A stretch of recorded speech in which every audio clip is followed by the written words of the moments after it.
capítulos trae segunda de Corintios. ¿Alguien se acuerda? 2, 12, 11.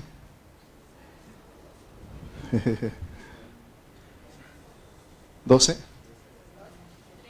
No sé. 13. 13 capítulos trae. Y hoy vamos a entrar en el 7. Ya nos quedan pocos capítulos para terminar segunda de Corintios, pero necesitamos ir con detalle, ver qué es lo que Dios quiere, porque nada está ahí por casualidad, nada está ahí porque a alguien se le ocurrió, sino que dice que es una palabra inspirada por Dios. O sea que Dios usó a los hombres a escribir, y cuando uno se mete a estudiar, se da cuenta que todo encaja, nada está por demás ahí, todo encaja, toda la palabra encaja. Entonces yo quiero que ustedes vean eso, y eso si nosotros logramos entender eso, vamos a atesorar mucho la palabra del Señor. Entonces vamos a ir a leer algunos 3 o 4 versículos. Vamos a ir primeramente 2 de Corintios capítulo 6. Vamos a ir al versículo 6 primeramente. Dice el 6:6 de 2 de Corintios. ¿Lo tienen? Dice: en pureza, en ciencia, en longanimidad, en bondad, en el Espíritu Santo, en amor sincero. Vamos a pasar ahora al capítulo 7. Dice 2 de Corintios capítulo 7, vamos a leer del 1 y 2, vamos a leer estos 2 versículos. Hasta el 3 vamos a ir. Dice: así que, amados, puesto que tenemos tales promesas, limpiémonos de toda contaminación de carne y de espíritu, perfeccionando la santidad en el temor de Dios. Admitidnos, a nadie hemos agraviado, a nadie hemos corrompido, a nadie hemos engañado. No lo digo para condenaros, pues ya lo he dicho antes, que estáis en nuestro corazón para morir y para vivir juntamente. Amén. Qué precioso lo que dice el apóstol aquí. Nuestro tema es otra cualidad de los ministros del Nuevo Testamento: aman sinceramente. Vamos a orar. Padre Santo, Padre de misericordias, estamos, Señor, en tu presencia nuevamente. Señor, deseamos, Señor, y aún gemimos porque deseamos ser revestidos.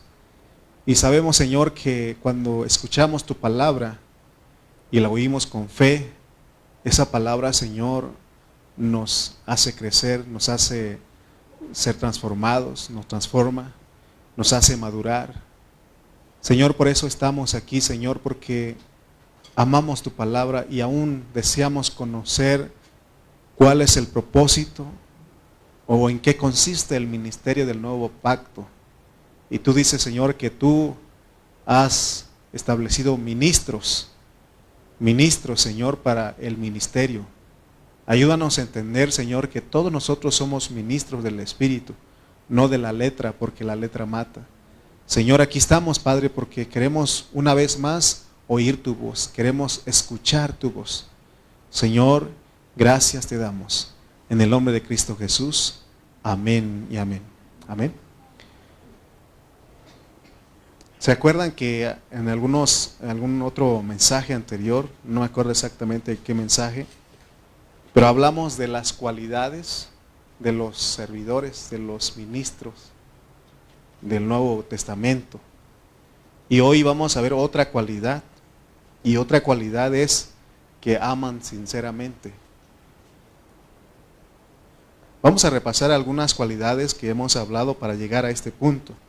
Vamos a ir a 2 de Corintios 6:1, y él empieza hablando que los ministros son colaboradores.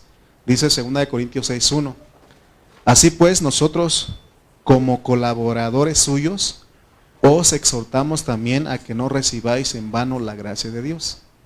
Servidores de todos los ministros es que les gusta trabajar solos, que no es lo mismo trabajar para Dios que trabajar con Dios, porque eso es colaborar. Fíjense que hoy día no hay muchos colaboradores. Muchos ministros de hoy día lo que hacen es trabajar para Dios. Y eso lo hice en algún momento, lo hice en algún tiempo trabajando para Dios y eso es recibir en vano la gracia de Dios. Porque se acuerdan que citamos al apóstol Pablo que él dijo, antes yo he trabajado que todos los demás apóstoles, pero él dice, pero no yo, sino la gracia de Dios conmigo. Entonces eso es colaborar con Dios. Entonces esos ministros podemos llegar a ser personas muy ocupadas y a veces, hermano, de tanto hacer actividades y de trabajar para Dios, a veces lo que se busca es exhibirnos, ser bien vistos. Y eso no es correcto, porque eso es trabajar para Dios. Y eso es recibir en vano la gracia de Dios, porque ya no es Dios haciendo las cosas en nosotros. Todo tiene que ser Dios, tiene que ser la gracia. Acuérdense que cantábamos que Él es nuestro capitán, que Él es el que va a pelear por nosotros. Él hace todo, solamente Él quiere que colaboremos con Él. Amén, colaboremos con Él. Entonces ya entendimos que no es lo mismo trabajar para Dios que trabajar con Dios. Ahora, ¿qué es colaborar? Es trabajar con otra persona en la realización de una obra. Eso es trabajar con otra persona, es lo que estamos haciendo. Si hay un trabajo en la vida de la iglesia, es trabajar con Dios, o que Dios trabaje con nosotros. Amén. Así que no es lo mismo trabajar que colaborar. Entonces un ministro del nuevo pacto tiene que saber que en este ministerio, en este trabajo al cual Dios nos ha llamado, tiene que aprender a colaborar. Amén. ¿Por qué? Porque si no, nosotros no podemos ser los ministros, o podemos ser los ministros que hemos tomado en vano la gracia de Dios. Y Él nos dio la gracia para eso. Tomar en vano la gracia es trabajar uno solitito. Solitito. Mire, yo les he dicho a ustedes que aquí en esta iglesia local tenemos a un grupo de líderes y ellos colaboran conmigo para que podamos llevar todas las actividades que realizamos en esta iglesia. Pero aparte de eso, tengo, no es por jerarquía, sino tengo a un padre espiritual. Tengo a un padre espiritual que es nuestro pastor Cayetano Seijal, se los he dicho muchas veces. Y tengo a esa iglesia que me cobija a mí para poder estar con ustedes. Yo sé que esa iglesia también me cobija, me da cobertura, pero debo de tener a quien reportar. Entonces, cuando un ministro no se reporta con nadie, eso es peligroso, porque podemos ser engañados. Y no lo digo nada más por decirlo, sino que eso es un patrón bíblico. Por ejemplo, el apóstol Pablo, él tenía un hijo en la fe. ¿Ustedes se acuerdan quién es el hijo en la fe de Pablo? Timoteo, Tito. Pero él también tenía un amigo en la fe, o un padre en la fe. ¿Se acuerdan de los que él también eran los apóstoles? ¿Se acuerdan que cualquier situación él venía a Jerusalén y se juntaban Jacobo, Pedro y Juan y todos ellos y se reunían? Y o sea que había una comunión entre los apóstoles. Y necesitamos, por eso a veces yo les digo a ustedes que les digo que cuando usted va a salir, avísenos. ¿Por qué? Porque usted está en una iglesia y esa iglesia tiene que orar por usted. Amén. No que no le pase nada, que Dios tome control de su vida. Por ejemplo, el otro día nuestros hermanos de Chimalpa viajaron para Ixmiquilpan y se acuerdan que se les cayó una llanta en el cofre del carro. Y gracias a Dios que los guardó, porque estuvimos orando. Y no se impidió eso porque a Dios tenía que probarlos a ellos en esa situación. Entonces se dan cuenta que no oramos para que no les pase las cosas, sino que Dios sabe hasta dónde. Yo creo que nuestros hermanos era lo que ellos podían soportar, ¿verdad? Y no lo dio a otro de nosotros porque a lo mejor no lo soportábamos o soportamos otras cosas más grandes, ¿no? Entonces, recuerden que siempre tenemos nosotros primeramente trabajar con Dios y pone a nuestros hermanos para que todos seamos colaboradores. Aquí en esta iglesia yo no soy el jefe es Dios, todos colaboramos con Dios. Ustedes están sirviendo, están viniendo, ¿y cómo vienen? Con la gracia. Sin la gracia no podríamos venir a esta reunión, ¿de acuerdo? Entonces, honrar la gracia es decir, Señor, tú eres el que hace todas las cosas en mí. Yo solo quiero colaborar contigo. Colaboremos con el Señor, a Él le gusta eso. Amén. Porque para Él nada es imposible.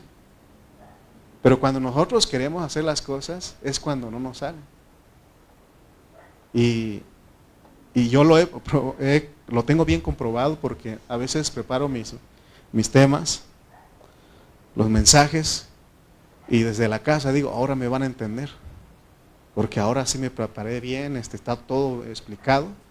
Y llego aquí y no me doy a entender y no me entienden los hermanos. Pero ya cuando le digo, Señor, sé tu gracia en mí, dame ese hablar que necesitan mis hermanos, llego aquí y soy de bendición para mis hermanos. Amén. Entonces, leamos el versículo 2, porque vamos a llegar al 6:6, porque dice el 6:2, porque dice, en tiempo aceptable te he oído y en día de salvación te he socorrido. He aquí ahora el tiempo aceptable, he aquí ahora el día de salvación. Esta palabra, ¿para quiénes son? Para nosotros. ¿Se acuerdan del contexto que traemos? Gracias a Dios que ahora ya entendemos lo que es la reconciliación. Y la reconciliación es algo más profundo, ¿verdad? Porque muchos creen que la reconciliación solo tiene que ver con la muerte de Cristo y que nosotros éramos enemigos y fuimos reconciliados por su muerte. Pero también ese versículo de Romanos 5:10 dice que mucho más estando ya reconciliados, seremos salvos por su vida.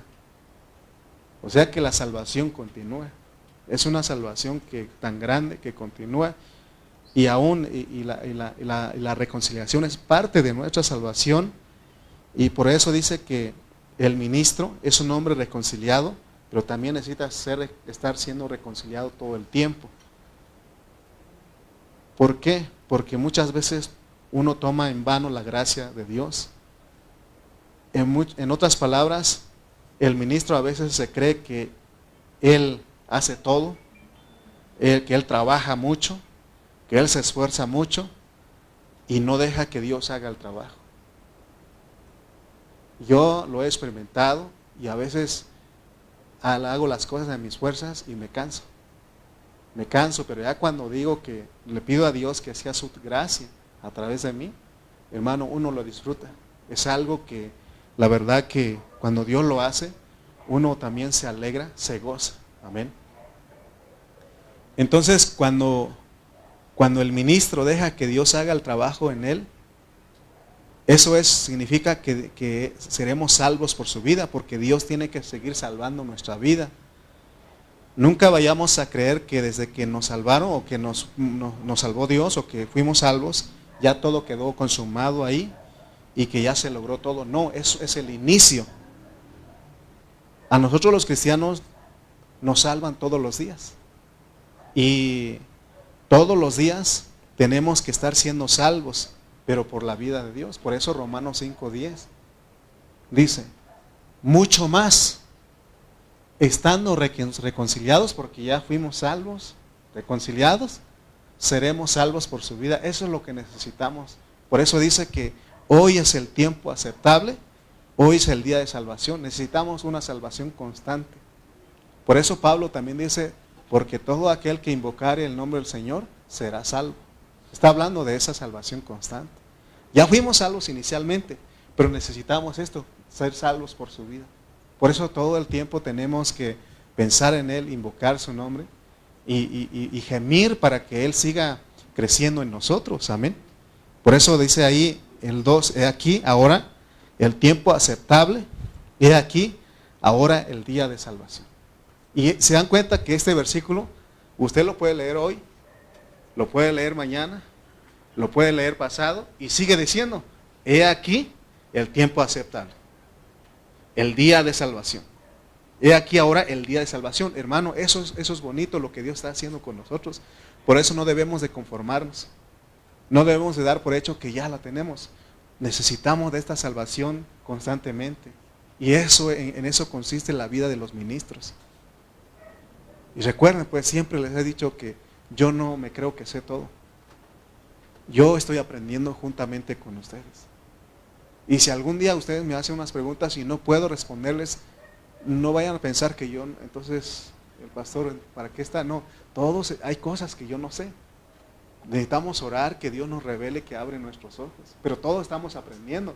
Todo esto yo lo estoy aprendiendo porque les decía hace un momento que en otro tiempo yo no usaba la gracia de Dios. Necesitamos gracia, necesitamos, le he dicho a los hermanos de la alabanza, necesitamos gracia. Hace rato que llegamos aquí, oramos, dijimos, Señor, sé tu gracia en nosotros. Porque si no es tu gracia, entonces no vamos a poder presentar algo agradable delante de ti. Amén. Entonces, hermanos, y como que la palabra se contradice porque podemos preguntar o hacer la pregunta, ¿cómo es posible que una persona salva necesita salvarse? Pero ya entendimos, ¿no? Porque si siendo enemigos fuimos reconciliados con Dios por la muerte de su Hijo, mucho más. ¿Se acuerdan que dijimos, a qué viene usted aquí? Al mucho más, porque necesitamos la salvación constante, que Dios nos salve con su vida. Porque dice que la vida de Dios va absorbiendo lo mortal que hay en nosotros. ¿Se acuerdan que leímos en el capítulo 5? Porque está lo mortal, que es el pecado, la muerte en nosotros, y lo único que puede quitar eso es la vida de Dios. Amén. Entonces, todos los cristianos necesitamos ser salvos más profundamente. Porque al seguir leyendo nos damos cuenta que la salvación que Dios nos quiere dar es una reconciliación total y completa. ¿Para qué? Para que todos los días vivamos en paz con Él. Por eso necesitamos la reconciliación. Ya fuimos reconciliados, pero necesitamos ser reconciliados todos los días. Porque le ofendemos, pecamos contra Él. Él hacia nosotros no, Él no nos ofende. Él no peca contra nosotros, pero nosotros sí. Y necesitamos esa reconciliación, pues. Amén. Porque, ¿cuántos años usted lleva de cristiano?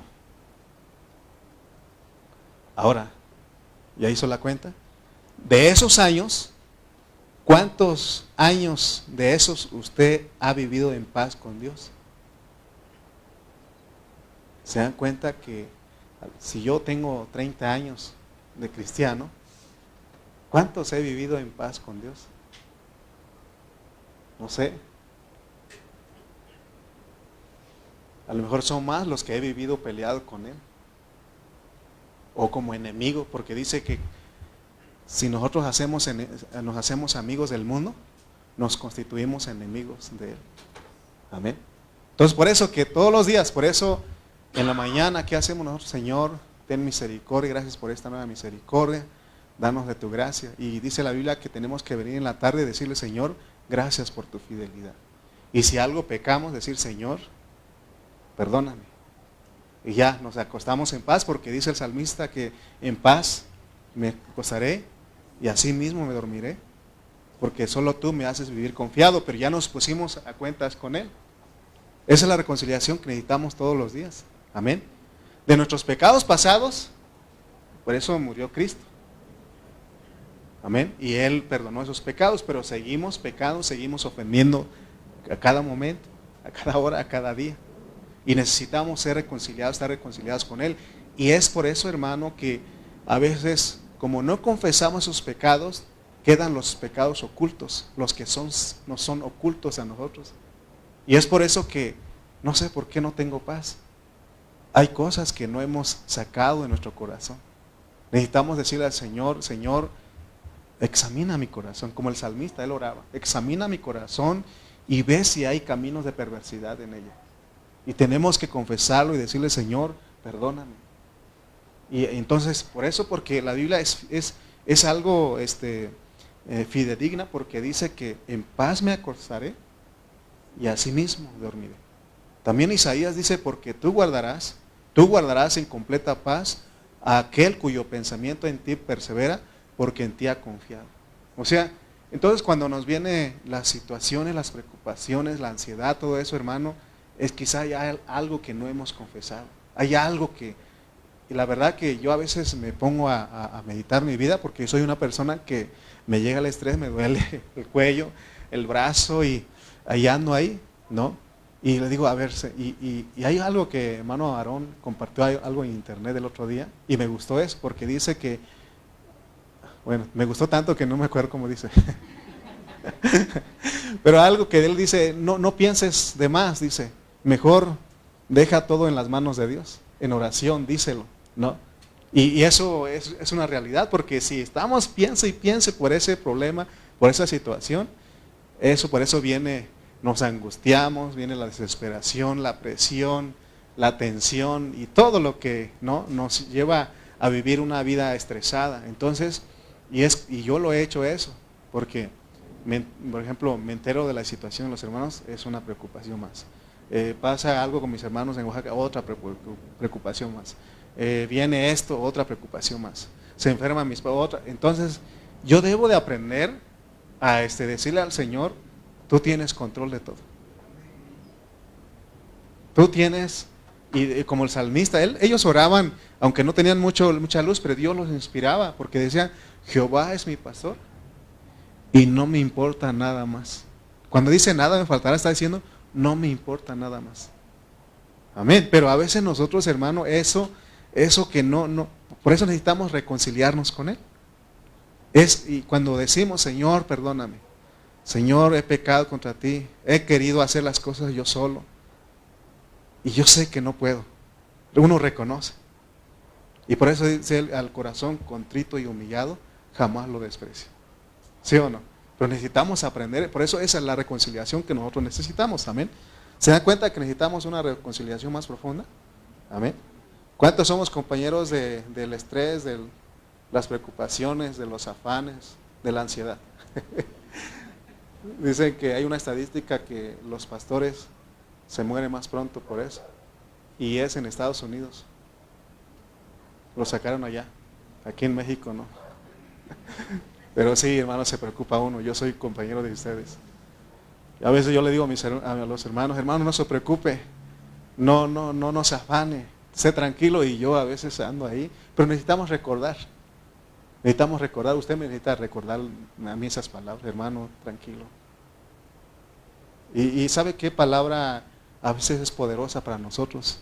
Porque es Dios con nosotros. ¿Sí? Hermano, estoy contigo. ¿Sabes contar? Cuenta conmigo. A mí esas palabras me ayudan mucho a mí. Digo, entonces no estoy solo, ¿no? ¿Verdad? Entonces, se dan cuenta que necesitamos esa reconciliación para poder continuar con nuestra vida de iglesia. 2 Corintios 6:3 dice, no damos a nadie ninguna ocasión de tropiezo para que nuestro ministerio no sea vituperado. Miren la clase de ministro que era Pablo. Yo quiero ser un ministro como él. Y si quiero ser como él, debo de hacerme uno con Cristo, porque Pablo aprendió a ser uno con Cristo. Y por eso él habla de esta manera. ¿Cuándo vamos a llegar, o cuándo va a llegar el momento de que nosotros digamos como Pablo, no damos a nadie ninguna ocasión de tropiezo? Va a llegar un día. Si mientras más vivimos a Cristo, va a llegar un día. No seremos tropiezo. No daremos a nadie ninguna ocasión de tropiezo. Cuando somos salvos por la vida, cuando venimos por el mucho más, eso hace que nosotros, hermano, podemos decir, no soy tropiezo. Pablo dijo en otra parte, él dijo, no soy tropiezo ni a judíos ni a gentiles. Amén. Aunque a veces por cualquier cosita uno puede ser tropiezo para algunos hermanos, ¿no? Algunas personas, ¿verdad? Pero Pablo, él en cuanto a lo que respecta a su conciencia, porque dice que en otras partes dice que mi conciencia da testimonio de que yo soy sincero, de que a nadie le doy ocasión de tropiezo, ¿no? Segunda de Corintios 6:4. Antes bien, nos recomendamos en todo como ministros de Dios, en mucha perseverancia. ¿Se acuerdan que aprendimos ahí? En vez de paciencia, sería perseverancia. En tribulaciones, en necesidades, en angustias. Yo quisiera llegar a esas alturas, usted, ¿no? Decirle, hermanos, me recomiendo, yo soy ministro perseverante. Yo soy un ministro que persevero en las tribulaciones, en necesidades, en angustias. Esas cosas no me mueven, no me inquietan, ¿no? Uno debe de anhelar eso, debe desear eso. Y no, eso no se logra de la noche a la mañana. Es Dios conforme Él va trabajando. Y Dios por eso nos mete a experiencias a nosotros. A veces son experiencias negativas. Y son cosas, hermano, porque llegan problemas a nuestra vida, de diferentes problemas llegan a nuestra vida. Pero no debemos de espantarnos porque eso produce paciencia en nosotros, perseverancia. Mi papá, él ya está con el Señor, pero él pasó por muchas cosas, tribulaciones, necesidades. Sin Cristo pasó por eso y aún con Cristo pasó más cosas. Sin embargo, yo hablaba con él en los últimos años y él era una persona que no se asustaba de nada. Le decían que lo iban a expulsar del pueblo por ser cristiano. Está bien, no hay problema. Es más, son 4 tíos. Los 3 tíos agarraron los terrenos que tenía mi abuelo y mi papá nunca peleó. Nunca dijo, ¿por qué a mí no me dieron? Él no reclamó su derecho, pero fue por las experiencias en Cristo que él pasó. Amén.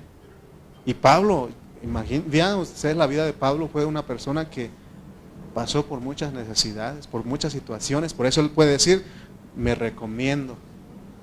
Él está hablando de sí mismo. Amén. Entonces, imagínense que un día digamos, ¿quieren conocer a un verdadero ministro de Dios? Aquí lo tienen delante de ustedes. A mí me gustaría llegar a hablar como Pablo. Ahorita todavía me cuesta, ya en unas cosas me atoro, pero ahí vamos, ¿no? Vamos en el camino, vamos en la lucha. En este versículo 4 vemos las cualidades de un ministro verdadero del nuevo pacto. Un ministro que es perseverante en tribulaciones, en necesidades, en angustias. Fíjense que el contraste que hay con lo que dice la Biblia con lo de hoy.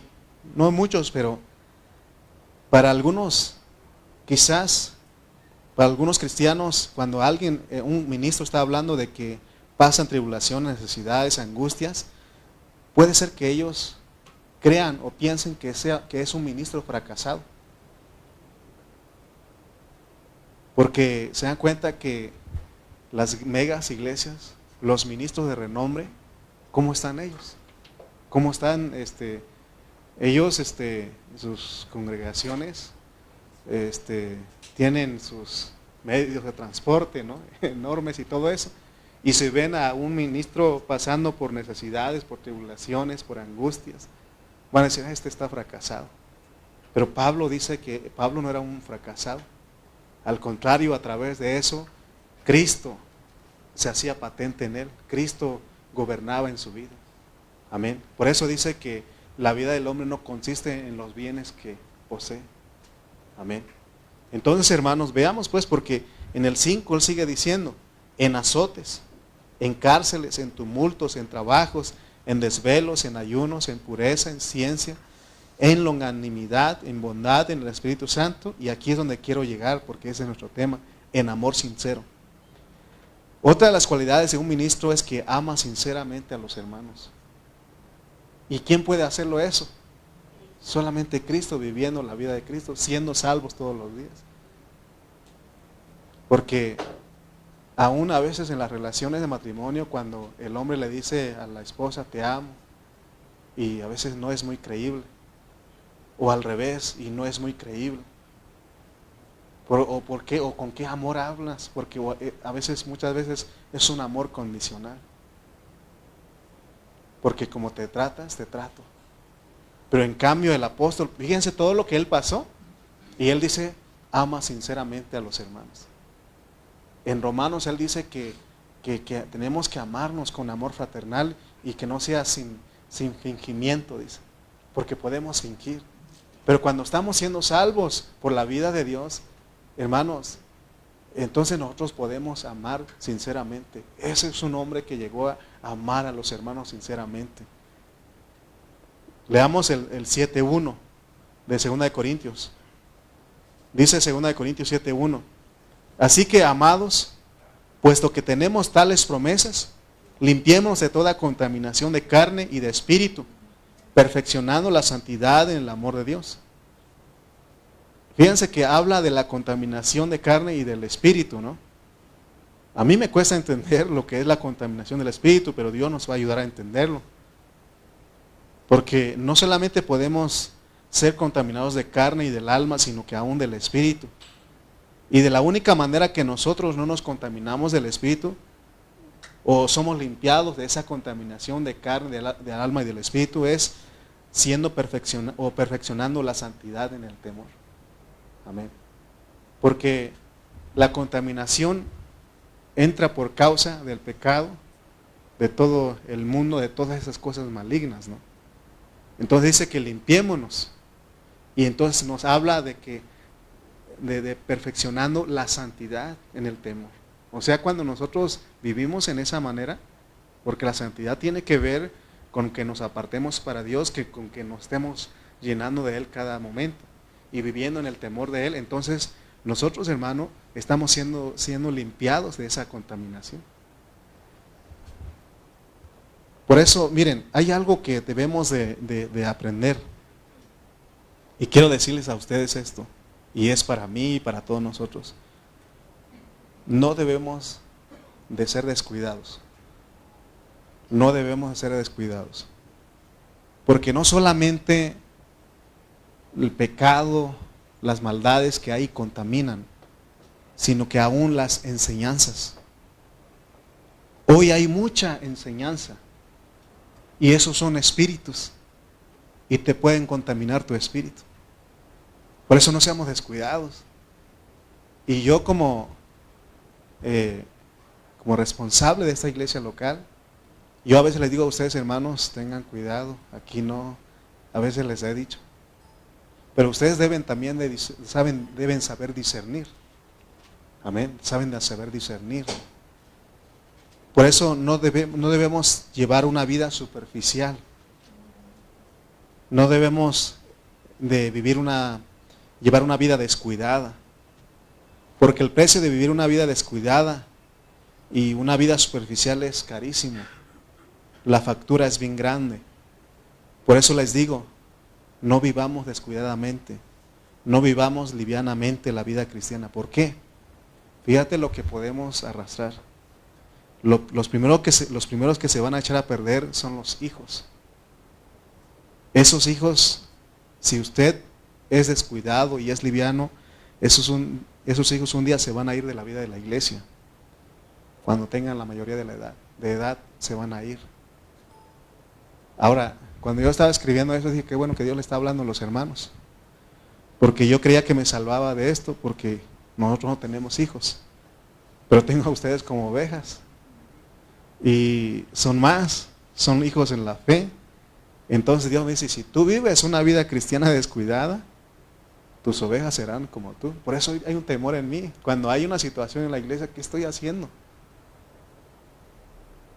Cuando los hijos son rebeldes, cuando los hermanos son rebeldes, ¿qué estoy haciendo yo también? ¿Será que yo soy rebelde?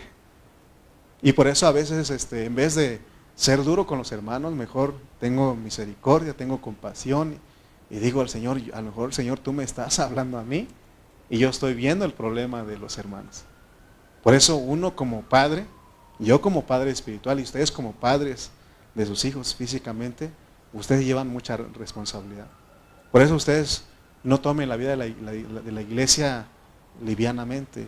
No es un juego, es algo, tenemos que tomarlo con seriedad, porque los hijos lo están viendo. ¿Sí o no? Cuando usted dice, busca algún pretexto para no venir a la reunión, ¿quiénes son los que se dan cuenta? Es como cuando llega el el de Coppel y a tocar la puerta o eso, ¿no? Y uno como papá le dice a los hijos, diles que no estoy. ¿Y qué dicen los hijos? Dice mi papá que no está. ¿Verdad? Ahí se descubre la mentira, ¿no? ¿Y qué hacen los hijos? Aprenden de todo eso. Amén. Por eso, hermano, vivamos la vida cristiana, pero tomemos seriedad porque estamos llegando a un punto de que Dios está elevando su hablar. Y hay un propósito, hay una razón. Su venida está cerca. Amén. Ahora no está, cuando les digo que no vivamos descuidados, no estoy hablando de legalismos o de imponer cosas a ustedes. No. Yo he aprendido a ser un ministro que ruega. Y mi ruego es de que vivamos a Cristo, es de que no descuidemos nuestra vida de iglesia. Amén. Antes creo que sí, algunos les decían, hermano, no ha venido usted, ¿y qué pasó? Y hermanos domingueros, hermanos quinceañeros, a veces uno se desespera pues, porque no entiende esto, pero ya cuando Dios dice, es que tú eres un ministro que debes de rogar. Porque dice que Dios tiene que rogar por nosotros. Y entonces yo debo de tratar a ustedes como Dios trata, o como Dios quiere, no como yo quiero. Amén. Por eso ahora digo, les ruego, hermanos, por favor, no descuiden. Vámonos, hermanos. Amén. ¿O quieren que impongamos, que pongamos ley? El hermano que no... Imagínense que si pusiéramos ley sería llevar un control, ¿no? Y una lista aquí y a ver cuántas faltas tienes al mes. Y de acuerdo a las faltas tienes que pagar una multa. Imagínense, hermano, o sea, ya no sería un ministerio de reconciliación, de ruego, sino que, hermano, ya es ley, ¿no? Es ley, no, aquí es seguir rogando, hasta que Dios capture a nuestros hermanos. Aquí ya veo a muchos hermanos que Dios ya los capturó y no tiene uno que andar detrás de ellos diciendo, ándale, hermano, sino que ellos toman su responsabilidad, ¿sí o no? Amén. Entonces, pero eso es por la vida, pues, no es por lo que uno dice, esté diciendo, porque, hermano, es ley y no se hace. Amén. Hay rebeldía y desobediencia. Amén. Muy bien. Dice 2 Corintios 7:1, así que, amados, puesto que tenemos tales promesas. ¿Cuáles promesas? Y sí, porque dice, así que, amados, puesto que tenemos tales promesas. Y esas promesas vienen un versículo antes. Por eso leamos 2 Corintios 6:18. ¿Cuál es la promesa aquí? Y seré para vosotros por padre, y vosotros me seréis hijos e hijas, dice el Señor Todopoderoso. No que ya somos hijos. ¿Y por qué dice aquí que seremos? Y aún cuando yo estaba viendo eso, cuando dice seréis hijos e hijas, está hablando a las hermanas y a los hermanos, al hombre y a la mujer. Pero no, hay algo más profundo aquí. Porque aquí Dios por primera vez llama, dice que, y vosotros me seréis hijos e hijas. Y hay una razón por la cual habla de hijos e hijas. Porque el escritor pudo haber puesto aquí, y vosotros me seréis hijos, ¿verdad? Pero él dice hijos e hijas. Entonces vamos a ver, porque para que uno venga a ser hijos de Dios, nada más, y no hijos e hijas, sino nada más hijos, ¿qué tiene que hacer uno? Recibir y creer en el nombre del Hijo de Dios. Vamos a ir a Juan 1:12. Mire, vamos a ver la diferencia entre Juan 1:12 y 2 Corintios 6:18. Mire lo que dice Juan 1:12. Mas a todos los que le recibieron, a los que creen en su nombre, les dio potestad de ser hechos hijos e hijas de Dios. ¿Verdad que no dice eso? Nomás dice hijos de Dios. Y ahí están incluidos hombres y mujeres. Pero ¿por qué razón habla acá en el 6:18 de 2 Corintios que y vosotros me seréis hijos e hijas? Es algo más elevado. Amén. ¿Cómo un cristiano puede venir a ser hijo e hija de Dios? Y habla el 7:1, dice que hasta que haya perfeccionado la santidad en el temor de Dios. Porque ninguno de nosotros puede ser totalmente sujeto a Dios como mujer si no nos limpiamos de toda contaminación de carne y de espíritu, perfeccionando la santidad en el temor de Dios. Se dan cuenta que aquí en este versículo de 2 de Corintios 6, 18, ¿verdad? Sí, ¿verdad? 6, 18. De acuerdo a este versículo, aquí en este versículo, aquí Dios pone al cristiano como mujer también, como hijo, como hija. Fíjense que para nosotros ser como hijos no hay mucho problema, pero ya cuando habla de hijas es algo más profundo, porque ya vimos que para venir a ser hijos de Dios solamente necesitamos recibir y creer. Y aquí están incluidas las dos cosas, hijos e hijas, son dos cosas. ¿Cómo es que un cristiano llega a ser una hija de Dios? Y tenemos que entender, porque el otro día canté una alabanza aquí, cantamos mi hermana Ana y yo, le dije, ¿sabe qué, hermana? Hay que cambiar aquí. Y tiene uno prejuicio, ¿no? Por ejemplo, ahí dice ese canto, yo soy tu niña, la niña de tus ojos. Y yo le cambié, dije, yo soy tu hijo, la niña de tus ojos, ¿no?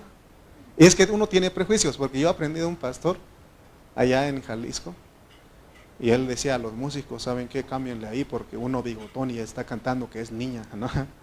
¿Verdad? Así decía el hermano. Pero vamos a meternos un poco, porque fíjense que el cristiano, ante los ojos de Dios, cuando ya es maduro, Dios ya no lo ve como hombre, sino que lo ve como mujer, lo ve como su esposa. ¿Qué no acaso nosotros somos la esposa de Cristo? Pero no vayamos a echar a volar nuestra mente a otras cosas, no, concentremos, porque para venir a ser hija de Dios, y es una hija que se casa con su hijo, fíjense cómo está, pues, hermano, entonces se puede haber matrimonio entre hermanos, entonces no vayamos a eso, vayamos a lo que Dios dice, porque nosotros sus hijos venimos a ser una mujer, porque somos la esposa del Cordero. ¿Me explico? Entonces, ¿por qué habla de la mujer? Fíjense lo que es una mujer. Una mujer es la que se sujeta. Es verdad que no hay mucha sujeción hoy día con las hermanas por causa de la caída, por causa del chamuco, por causa del pecado, ¿sí o no? Pero la hermana que va aprendiendo, va madurando, aprende a sujetarse. ¿Amén? ¿Me explico o no? Hay quienes traen esa enseñanza de que tienen que sujetarse a su marido, a su varón, ¿sí o no? Y para Dios así debemos de ser nosotros. Pero ¿cuándo venimos a sujetarnos a Dios? Cuando ya crecimos, cuando ya maduramos. Porque cuando recién llegamos como cristianos, somos rebeldes. Amén. Hacemos lo que queremos, no consultamos a Dios. Pero cuando uno va creciendo, va madurando, empieza a consultar a Dios. Amén. Vamos a leer un versículo más para que ustedes vean que no estoy mintiendo. Mateo 12, 46 al 50. Mateo 12, 46 al 50. Dios no tiene problemas de vernos a nosotros como una mujer, pero no vayamos a echar a volar nuestro pensamiento, de eso no. Miren lo que dice Mateo 12, 46 al 50. Mientras él aún hablaba a la gente, he aquí su madre y sus hermanos estaban afuera y le querían hablar. Y le dijo uno, he aquí tu madre y tus hermanos están afuera y te quieren hablar. Respondiendo él a los que le decía esto, dijo, ¿quién es mi madre y quiénes son mis hermanos? Y extendiendo su mano hacia sus discípulos, dijo, aquí no solamente es su hermana, sino que dice, he aquí mi madre, no está hablando a las hermanas más grandes, no, está hablando a los discípulos. He aquí mi madre y mis hermanos, ¿ok? Y el 50 dice, porque todo aquel que hace la voluntad de mi Padre que está en los cielos, ¿es qué? Mi hermano y hermana y madre. Fíjense lo que venimos a hacer delante de Dios. Cuando crecemos ya somos cristianos maduros. ¿Somos qué? Hermano, hermana y madre. Y como hermana y como madre nos sujetamos a Él. Porque dice, porque todo el que hace la voluntad de mi Padre, ¿se dan cuenta? Amén, hermanos. Por eso esa es la promesa que se le dio. Por eso Él dice, así que amados, puesto que tenemos tales promesas de ser hijos e hijas. Venimos a ser hijos inicialmente, pero hijas cuando nosotros crecemos, maduramos. ¿Para qué? Para que hagamos su voluntad. No cualquier cristiano puede hacer la voluntad de Dios, sino que es hasta que madura y se sujeta a Dios. Y eso no es recibir en vano la gracia de Dios. Amén. Eso es echar mano de la gracia de Dios. Amén. ¿Se dan cuenta? Cada día, esto no lo habíamos hablado. Ahora Dios nos está hablando. ¿Por qué? Este hablar es más serio cada día, hermano, porque estamos cerca de la venida del Señor. Y Él quiere hallar gente que está haciendo su voluntad. A nosotros Dios ya no nos está hablando como cristianos tradicionales, porque eso es de niños. Lo que Dios te está pidiendo a ti y a mí es que nos perfeccionemos la santidad en el temor de Dios, si queremos ser hijos e hijas. Ya sabe usted ahora por qué se dice, vosotros me seréis hijos e hijas. Hijos, somos hijos inicialmente, pero hijas es que ya maduramos, ya crecimos. Nos sujetamos a Dios. Amén. Ahora vamos a leer porque les decía yo que vamos a llegar al punto para cerrar, de que otra cualidad de un ministro de Dios es de que él ama sinceramente, ¿no? Porque tenemos que hablar todo esto porque eso es el contexto. Leamos el 7.2, 2 Corintios 7.2. Pablo, él llevaba muy dentro de su ser un amor genuino, un amor real, un amor verdadero, un amor que es la misma persona de Cristo. Mire lo que dice el 7.2. Admitidnos, a nadie hemos agraviado, a nadie hemos corrompido, a nadie hemos engañado. Fíjense, porque él llegó, hermano, a tal punto de vivir a Cristo, y Cristo no agravia a nadie, no corrompe ni engaña. Amén.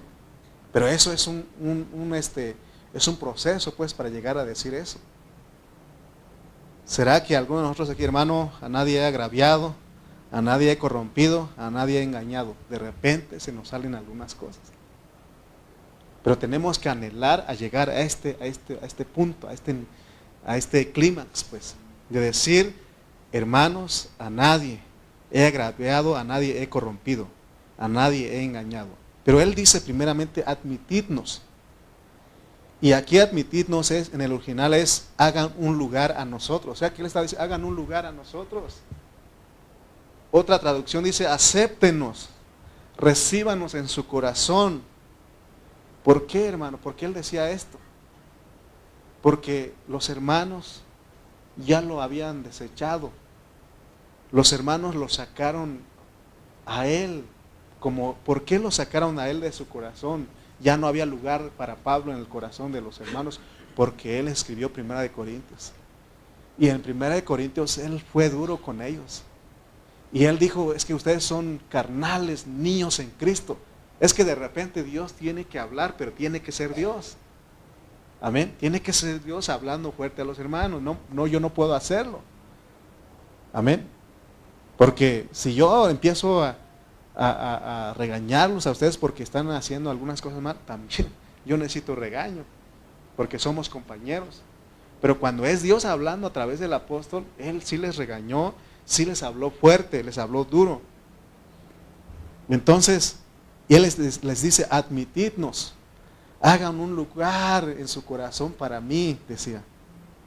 Es como alguien dijo, hay un hermano que siempre dice, ¿sabes qué? Tú vives en mi corazón y no pagas renta. ¿Lo han escuchado? Entonces, es lo que está diciendo. Hermanos, admítanme, acéptenme, porque yo no le he hecho, yo porque él estaba poniendo En primer lugar, yo y los demás compañeros, los demás apóstoles, no hemos hecho ningún mal a nadie. No hemos arruinado la vida de nadie. Y tampoco nos hemos aprovechado de nadie, está diciendo. Y es la verdad, un ministro es lo que debe de hacer. Aquí no estamos para hacer mal, algún mal a ustedes. No estamos aquí para arruinarles su vida. No estamos aquí para aprovecharnos de ustedes. Estamos aquí por amor, estamos aquí, hermano, un ministro está para ayudar a los hermanos desinteresadamente. Tenemos que estar aquí estamos buscando un bien para ustedes. Es más, el mismo Dios dijo, mis pensamientos no son pensamientos de mal, sino de bien para ustedes. Amén. Y es lo que debe ser el corazón de un ministro. Amén. Y fíjense, hermano, que a Pablo algunos hermanos corintios lo sacaron de su corazón. Y eso es real porque algunos hermanos de repente dicen que nos quieren, nos aman, pero a veces uno lo ha comprobado con el tiempo que es de diente a los labios. Me acuerdo que hace tiempo me dijeron, hermano, ustedes son unos ángeles, así nos dijeron. Son unos ángeles y llegaron cuando nosotros nos lo necesitamos. Y después de un tiempo nos llamaron ángeles caídos. Sí, hermano, entonces, pero realmente analizando, ¿qué fue? Yo les decía a mi esposa, ¿qué mal les hicimos? Si estuvimos predicando la palabra, estuvimos orando por ellos, estamos con ellos, ¿qué mal les hemos hecho? Por eso esos hermanos lo sacan a uno de sus corazones y es lo que estaba pasando con Pablo. Esos mismos hermanos que a veces dicen, es que usted es mi amigo, usted es mi compañero de milicia, ahora nos sacan la vuelta, no nos hablan. Hermano, entonces yo creo que vean ustedes que así estaba pasando con Pablo. Hermano, un ministro ¿qué debe hacer? Rogar a los hermanos que nos admitan otra vez. Nos admitan, por eso dice, admitidnos, hagan un lugar para nosotros. Abren su corazón para nosotros, decía. Hermano, de verdad que lo único que un ministro debe de buscar, o lo que yo busco de ustedes, que sean prosperados, así como prospera su alma. Si yo voy con ustedes, Dios me lo ha dicho, ve con un corazón, un amor sincero. Es para orar con ustedes, aún para comer con ustedes. Pero todo eso es, hermano, con un amor sincero. Un amor sincero. Y yo les he dicho a ustedes, ¿no? Cuando hemos sido enviados a otros lugares. Yo le digo a mi esposa, vámonos dispuestos a todo. Si nos ponen en el piso, está bien. Si a veces son una tortillita con una tacita de café, porque hemos dicho no es lo que comes, sino con quién comes. Ese debe ser, y no solamente el pastor, sino todos nosotros, que amemos sinceramente a los hermanos. Y cuando uno llega a amar sinceramente a los hermanos, no busca hacerles ningún mal, ningún daño, ni perjudicarles, ni abusar de ellos. Amén. Tenemos que aprender de eso. Leamos los versículos 3 al 5 para ir terminando. Dice el 3 al 5, no lo digo para condenaros, pues ya he dicho antes que estáis en nuestro corazón. Fíjense lo que él dice. O sea, lo que él pide, lo está haciendo. Amén. Cuando él dice admitirnos, hagan un lugar en su corazón para nosotros, dice. Y aquí dice, no lo digo para condenaros, pues ya he dicho antes que estáis en nuestro corazón. Con que Pablo dice, ustedes viven en mi corazón y no pagan renta. Versículo 4. No, pero más dice, el 3 sigue diciendo, antes, pues ya he dicho que antes que estáis en nuestro corazón, dice, para morir y para vivir juntamente. Fíjese, hermano, el corazón que él tenía, el amor que tiene. Amén. Imagínense, ¿quién de nosotros puede decir eso? Voy a morir contigo, hermano, y voy a vivir contigo.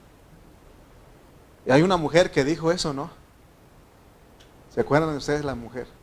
Ruth. A donde vayas, iré. A donde tú mueras, yo moriré. Tu Dios será mi Dios. Imagínate, hermano, el amor que nos llegamos a tener los hermanos. Pero cuando vemos algunos problemas y echamos a correr, significa que no hemos madurado, no hemos crecido. Amén. Y fíjense lo que él dice.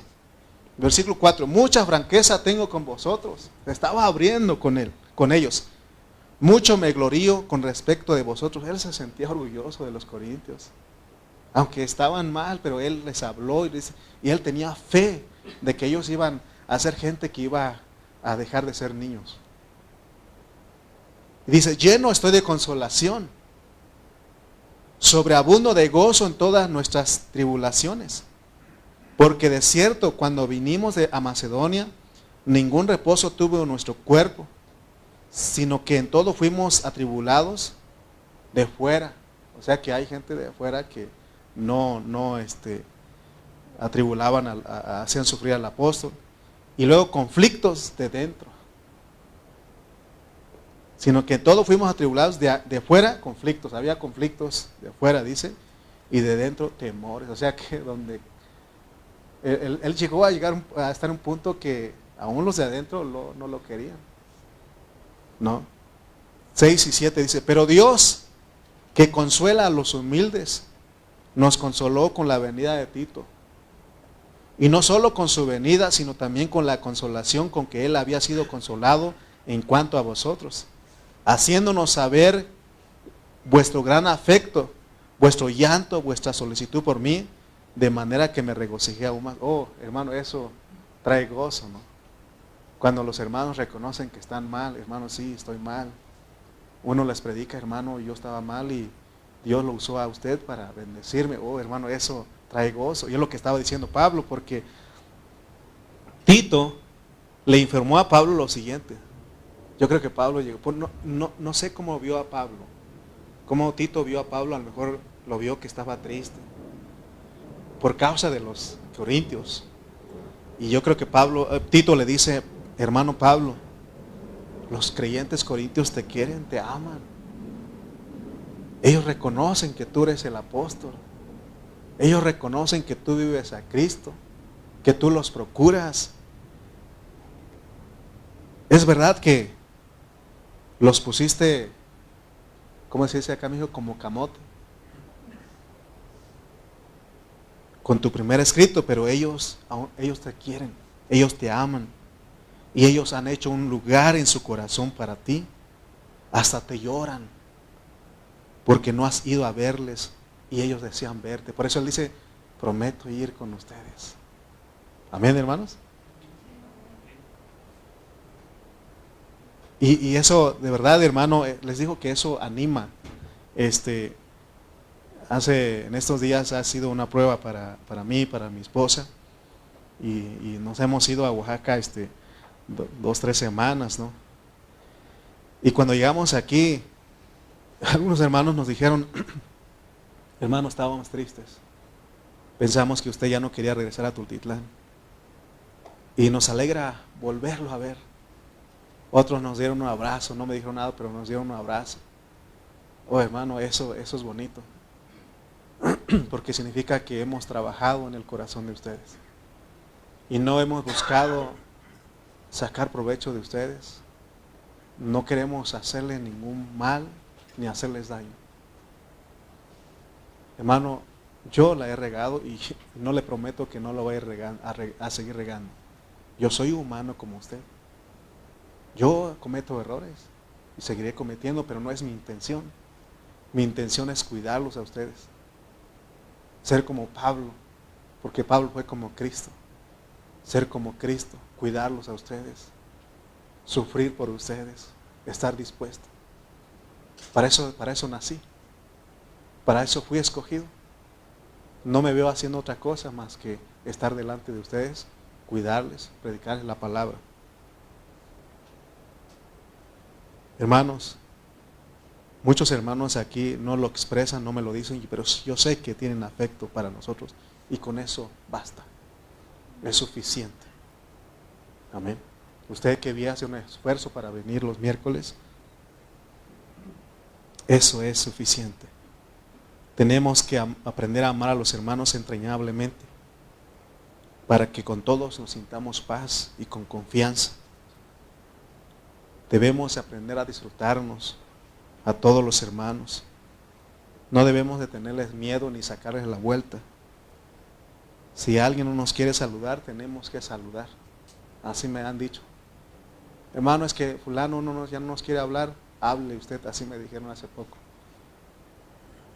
Y lo hagamos y que nuestra conciencia nos dé testimonio de que realmente lo estamos haciendo con sinceridad y con sencillez. A veces cuando no sabemos que es necesario que haya disensiones, haya divisiones entre nosotros. Y dice la Biblia que es necesario. Y cuando nosotros no entendemos eso, hermano, lo que hacemos es separarnos de nuestros hermanos. Pero algo he aprendido, y se lo digo a usted en esta hora.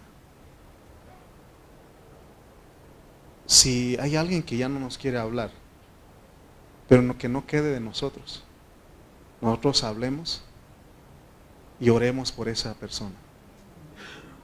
Amén. Porque no podemos hacer igual que, vienes, me agarro otra calle, o me hago que me estoy tardando aquí para no verlo.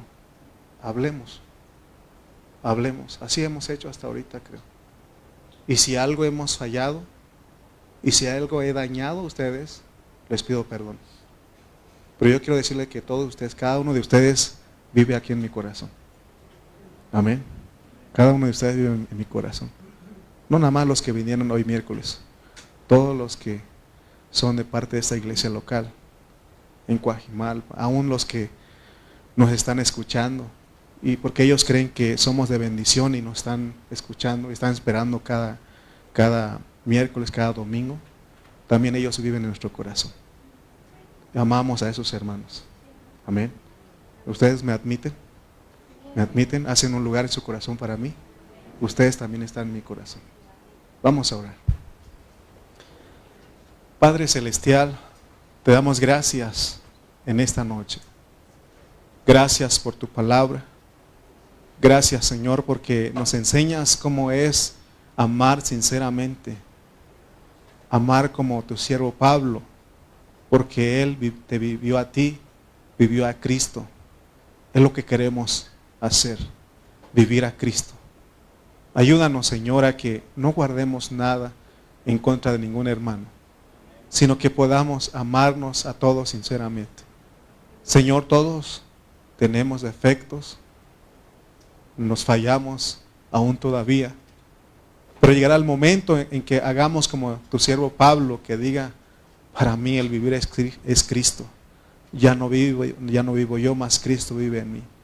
Anhelamos ese momento, Señor, donde, Señor, realmente busquemos a nuestros hermanos y que ellos vivan en nuestro corazón. Gracias te damos en esta hora, gracias por tu palabra y gracias en esta noche. Bendecimos a nuestros hermanos que están lejos, que nos están escuchando, que tú seas con sus vidas. Te damos gracias en el nombre de Cristo Jesús. Amén y amén. Amén.